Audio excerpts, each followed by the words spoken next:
کیونکہ ان کے مفادات پاکستان کے مفادات سے نہیں ملتے. نواز شریف تو باہر بیٹھا ہوا ہے, پیسے باہر ہیں, بچوں نے برطانیہ پاسپورٹ لے لیا ہے, ان کی بڑے بڑے محلات ہیں, ان کی بزنسز باہر ہیں. کتنا ہے کہ کتنی فکر ہوگی اس کو پاکستان کی کہ میں اتنے اہم عہدے میں میرٹ پہ فیصلہ کروں. اس نے میرٹ میں زندگی میں کبھی فیصلے نہیں کیے, اور لہذا ہم یہ سمجھتے ہیں کہ یہ بڑا اہم ٹائم ہے پاکستان میں. اس میں فیصلے میرٹ پہ ہونے چاہیے, اور خاص طور پہ آرمی چیف کے. اور میں یہ اب دیکھ رہا ہوں کہ حکومت نے فیصلہ کیا کوئی آرمی ایکٹ کے اندر تبدیلی لانے کے لیے. میں ان کی تو بات نہیں کر رہا جنہوں نے لگنا ہے, میں تو ان کی بات کر رہا ہوں جو لگانے والے ہیں. میں تو ان کی بات کر رہا ہوں جنہوں نے آج تک صاف نیت سے اس ملک میں کوئی کام کیا ہی نہیں ہے, جنہوں نے آج تک سوائے کہ پیسہ بناؤ کیسے, چوری کیسے کرو اور پھر اس کو بچاؤ کیسے, NRO کیسے لو, ان کا سارا وہ فوکس ہے. ان کی جتنی بھی اپوائنٹمنٹس ہوتی ہیں وہ اسی نظر سے ہوتی ہیں کہ ان کو ذاتی فائدہ کیسے ہو سکتا ہے. تو اگر یہ فیصلہ کر رہے ہیں اور آرمی ایکٹ میں چینج لے کے آ رہے ہیں, مجھے خطرہ یہ ہے کہ یہ اپنے آپ کو اپنے مفادات کے لیے یا یہ سمجھتے ہیں کہ ہمیں فائدہ اس میں یہ اداروں کو نقصان پہنچا رہے ہیں. انہوں نے پنجاب پولیس تباہ کی, عباس خان IG کی 1993 کے اندر. لاہور ہائی کورٹ میں رپورٹ ہے کہ انہوں نے کیسے پیسے لے کے پولیس والوں کو بھرتی کیا. ان کی رپورٹ ہے کہ انہوں نے کیسے مجرموں کو پولیس میں بھرتی کیا. یہ 93 کی رپورٹ ہے. تو لہذا ہم یہ سمجھتے ہیں کہ جو بھی اپوائنٹمنٹ ہو وہ میرٹ کے اوپر ہو, اور وہ ہو جو کہ ہمارے ادارے کو مضبوط کرے. اور اس کے علاوہ میں ایک اور چیز پہ آج بات کرنا چاہتا ہوں. کیمپین میرے خلاف جب سے میں حکومت سے گیا ہوں, ہر تھوڑی دیر کے بعد کیمپین آ جاتی ہے. کیمپین شروع کیسے ہوتی ہے؟ نون لیگ اور جیو اور جنگ گروپ مل کے یہ کیمپین بناتے ہیں. اس کیمپین کو اٹھا کے پھر یہ الیکشن کمیشن کے پاس لے کے جاتے ہیں. الیکشن کمیشن میں بیٹھا ہوا آدمی جو چیف الیکشن کمیشن, وہ ان کا خاص آدمی ہے. وہ ان کے ساتھ مل کے پھر ہمارے اوپر فورن فنڈنگ کیس مثلاً وہ لے آتا ہے, اور ہمیں میڈیا کے اندر برا بھلا کہا جاتا ہے کہ جی تباہ کر دیا انہوں نے, پکڑے گئے, اب پارٹی کو اب بین کر دیا جائے گا فورن فنڈنگ کیس کے اندر. اور ہم بار بار اپنی ساری صفائیاں پیش کرتے ہیں. ہم اپنی سارے جو فورن فنڈنگ کے اندر جو انہوں نے نام لیا تھا اس کے اوپر جن لوگوں نے ہمیں پیسے دیے ان کے نام دیتے ہیں. 40,000 کے جو ہمارے ڈونرز ہیں ان کے نام دیتے ہیں, اور یہ ہے 10 سال پرانی چیزیں. ہم سارا ریکارڈ دیتے ہیں, اس کے باوجود وہ کوئی نہ کوئی چیز اٹھاتے ہیں, FIA کو ہمارے اوپر چھوڑ دیتے ہیں, کسی طرح ثابت کرنے کی کوشش کرتے ہیں کہ انہوں نے کوئی غلط کام کیا. تھوڑی پہلے پروپیگنڈا کرتے ہیں, پھر کہتے ہیں کہ جی پھر پتہ چل رہی ہے یہ فورن فنڈنگ تو تھی نہیں, اب جی پروہیبٹو فنڈنگ آ گئی ہے, اور اس کے بعد وہ کیس اپنے پاس رکھ لیتے ہیں. تو پہلے تو وہ چلتا رہتا ہے, اور پھر یہ توشہ خانہ سامنے آ جاتا ہے, وہی الیکشن کمشنر اس کو اٹھا دیتا ہے. یہ نہیں پتا کہ نیب کے اندر کیس پڑے ہوئے ہیں نواز شریف, یوسف رضا گیلانی اور آصف زرداری کے. 4 گاڑیاں انہوں نے نکالی, 4 بڑی بڑی مہنگی گاڑیاں توشہ خانہ سے نکالی. وہ نیب میں کیس ہے, اور کب ہے؟ 10 سال پرانا کیس ہے, اور وہ کیس پڑا ہوا ہے. ان کو کوئی نہیں پوچھتا. وہ بالکل غیر قانونی ہیں, کیونکہ آپ گاڑی نکال ہی نہیں سکتے توشہ خانہ سے. مجھے بھی ایک گاڑی ملی تھی, آپ نکال ہی نہیں سکتے. اور جو نکال سکتے چیزیں اس کا ریکارڈ ہوتا ہے, آپ پیسے جو بھی اس کی فارمیلٹی ہوتی ہے. اب انہوں نے توشہ خانہ اٹھایا ہوا ہے. میرے وکیل نے ان کی ساری چیزیں آیا, ایک ایک چیز کا جواب دیا. اب انہوں نے ایک نیا کام کیا. کل انہوں نے وہی جو کمبینیشن جیو نون لیگ اور اس کے بعد انہوں نے ایک فراڈ کو پکڑا. یعنی اگر آپ نے کوئی غلط کام کرنا ہے تو اس میں بھی کوئی عقل ہونی چاہیے, لیکن یہ اتنے بیوقوف ہیں کیونکہ مجھے جرائم پیشہ لوگ ہیں یہ. انہوں نے بیٹھ کے جس آدمی کو لے کے آئے, وہ سوشل میڈیا نے سارا بتا دیا کہ وہ ایک بھاگا ہوا ہے ناروے سے, اس کے اوپر کتنے کیسز ہیں, اس نے پاکستان کی FIA نے اس کے اوپر کیسز تھے, یہاں مانگنے کی کوشش کی, یعنی اس کی پوری تاریخ ہے. اس فراڈ کو انہوں نے کہا کہ جناب پورا ایک پروگرام کیا کہ اس نے کہا جی عمران خان کی گھڑی اور اتنی مہنگی بک گئی. اور میں ان کی عقل پہ حیران ہوں کہ وہ سارا کیس, وہ جو رسید ہے وہ تو پڑی ہوئی ہے توشہ خانہ کے اندر, یعنی کتنی گھڑی بکی ہے وہ سب کچھ ہے, ریکارڈ اویلیبل ہے. اور انہوں نے پورا پروپیگنڈا کیمپین کی. تو میں نے فیصلہ کیا ہے کہ میں پہلے میں نے تو اس کے اوپر بھی کرنی تھی, فورن فنڈنگ کے اوپر بھی. اس الیکشن کمیشن نے میرے پر ڈالا کہ عمران خان کو پتا ہوتے ہوئے کہ یہ غلط فنڈنگ ہے, اس کے باوجود اس نے اس کی اجازت دی. میں تو اس کے اوپر بھی, اس کے اوپر الیکشن کمیشن کے اوپر میں نے ہرجانہ کرنا تھا. لیکن میں آج افسوس سے یہ کہنا مجھے پڑتا ہے کہ ہمارا جو انصاف کا نظام ہے اس میں مجھے امید نہیں ہے کہ مجھے کوئی ملے گا, انصاف ملے گا. لہذا اس باری میں نے کیا کیا, میں یہ جیو گروپ کے خلاف لندن میں اب کیس کر رہا ہوں. میں نے وکیل سے بھی بات کر دی ہے. میں اس کے اوپر لندن میں کیس کروں گا, اور وہ اس لیے کروں گا کہ میں وہاں لندن میں ہماری رجسٹرڈ چیریٹیز ہے جس کا میں سربراہ ہوں, نمل یونیورسٹی اور شوکت خانم کی.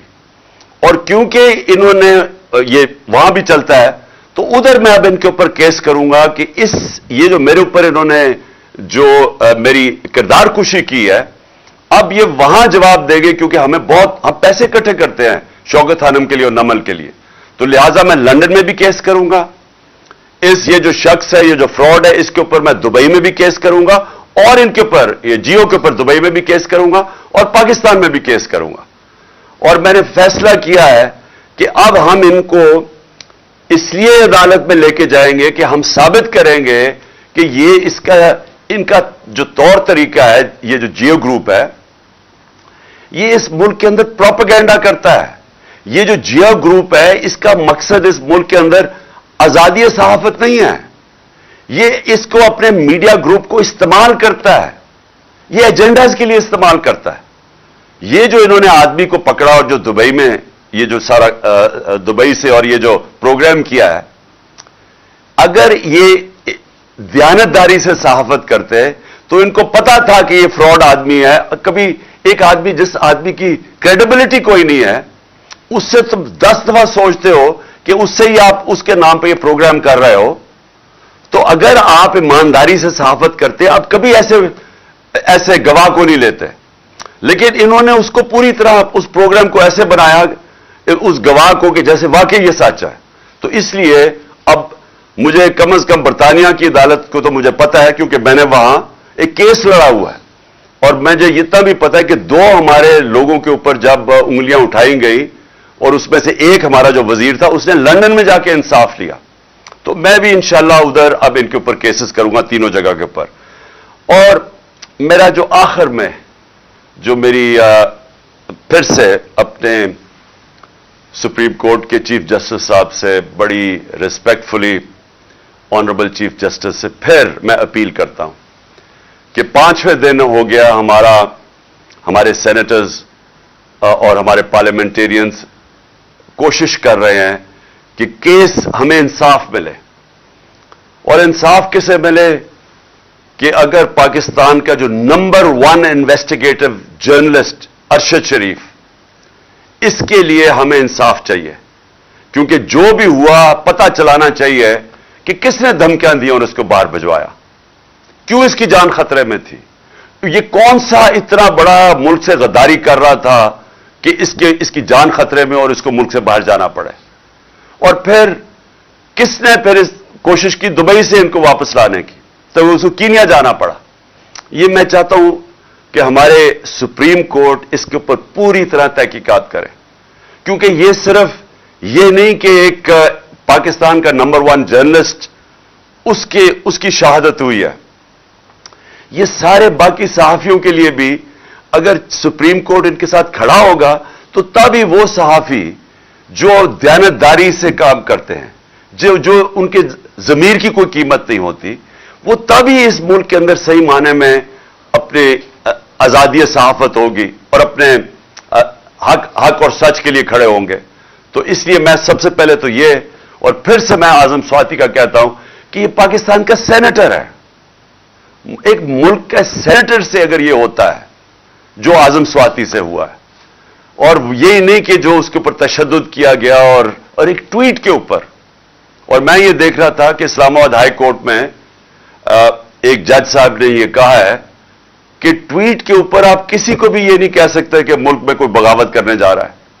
یعنی اس نے بڑا اچھا میں داد دیتا ہوں کہ بڑا اچھا بیان دیا ہے.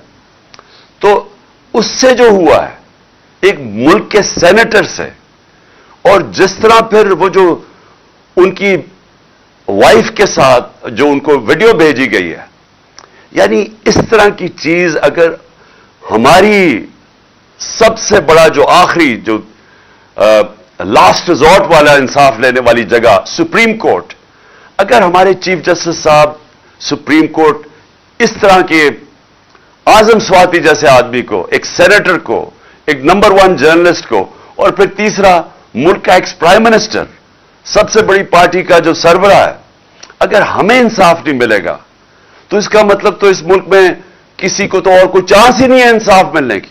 عام آدمی تو کوئی سوچ بھی نہیں پھر سکتا کہ طاقتور کے سامنے جب وہ کھڑا ہوگا تو اسے انصاف ملے گا. تو یہ ایک ملک کے ڈیفائننگ مومنٹس ہیں, فیصلہ کن وقت ہے ہمارے ملک کا. اور اس لیے ہم ریکویسٹ کرتے ہیں کہ اس ملک کو حقیقی طور پہ آزاد کریں, انصاف دے کے. انصاف دیں گے ہی تو قوم آزاد ہوگی. جب میرے پاس حقوق ہوں گے تو وہ مجھے آزاد کرے گا.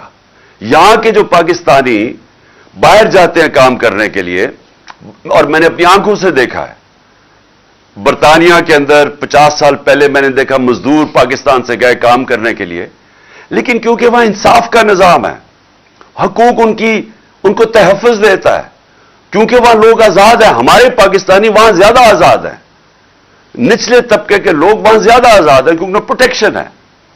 دیکھتے دیکھتے کہاں سے کہاں پہنچ جاتے ہیں, وہ خوشحال ہو جاتے ہیں, وہ ان کے بچے کوئی ڈاکٹر بن جاتا ہے, کوئی کچھ بن جاتا ہے, کیونکہ جو معاشرہ ہے وہ موقع دیتا ہے لوگوں کو اوپر آنے کے لیے, کیونکہ وہ انصاف دیتا ہے, وہ لوگوں کے حقوق کی حفاظت کرتا ہے.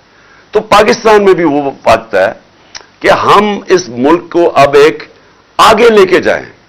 یعنی یہ جو مشکل آج کل دور ہے اور یہ جو چور اوپر مسلط ہے, اس میں سے جو اس اندھیری رات میں سے یہ جو روشنی اب یہ ہے کہ شاید ہمارا انصاف کا نظام کام کرنا شروع کر دے, شاید ہمارا انصاف کا نظام کمزوروں کو تحفظ دے دے جب وہ طاقتور کے سامنے کھڑے ہوتے ہیں. اور یہی میں ہمیشہ کہتا ہوں کہ ہمارا ملک اسلام کے نام پہ بنا تھا. عظیم نعرہ تھا پاکستان کا, مطلب کیا, لا الہ الا اللہ, کہ وہ لا الہ الا اللہ جو انسان کو آزاد کرتا ہے, کہ جب وہ سوائے اللہ کے انسان جب کسی کے سامنے نہیں جھکتا وہ انسان آزاد ہو جاتا ہے. اور پھر جو قانون ہوتے ہیں اسی لا الہ الا اللہ کا جو فلسفہ ہے وہ پھر انصاف اور عدل اور انصاف کے قانون وہ پھر انسان کو پروٹیکٹ کرتے ہیں, آزاد کر دیتے ہیں.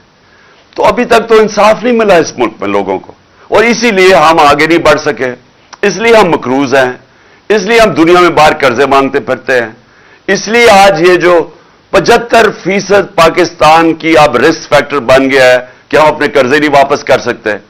تو یہ وجہ یہ نہیں ہے کہ ملک میں وسائل کی کمی ہے, وجہ نہیں ہے کہ ہمارے لوگ ٹیلنٹڈ نہیں ہیں, یہ باہر جا کے بڑے بڑے کام کرتے ہیں. وجہ یہ ہے کہ پاکستان کے اندر حقیقی آزادی نہیں ہے, کیونکہ عدل اور انصاف نہیں ہے.